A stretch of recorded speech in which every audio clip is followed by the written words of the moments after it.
In today's video, I'm going to teach you how to create a record link in Salesforce Flow. We'll start by opening Salesforce and heading to the gear icon in the top right. From there, choose Setup to open the Advanced Admin area. In the Quick Find box on the left, type Flows, then select Flows to open the Flow home. Here you can either open an existing flow you want to enhance or create a new one, depending on your use case. Once you're in Flow Builder, switch to the Manager tab. This is where we'll create a reusable resource for our record link. Click New Resource and choose Formula as the resource type. We want the formula to produce a URL, so set the data type to text. Give the resource a clear API name so it's easy to reference later. Next, build the formula that constructs a complete link to the record.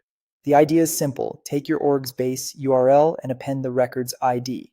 Most orgs prefer to reference a global variable that returns the current domain, then concatenate a / and the record id you're working with. If your flow creates a record, use the id that comes back from the create records element. If your flow updates or looks up a record, reference that record variable's id.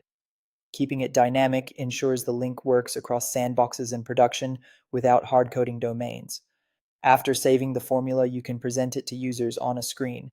Add a screen element, then insert a display text component. You can either paste the formula directly so the full URL appears, or use the link option in the rich text editor, set the URL to your formula resource, and provide a friendly label like open the new record. That way the screen looks clean and the link is obvious. Consider adding brief helper text so users know what the link does and when to click it.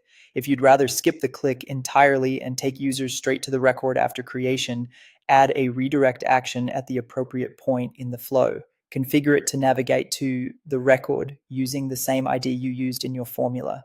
This is especially helpful at the end of a screen flow to guide users to the next step without extra interaction. Before activating, debug the flow to verify that the formula produces a valid URL and that the link or redirect opens the correct record. Once everything checks out, activate your flow and you're done. You now have a clean, reliable record link in Salesforce Flow.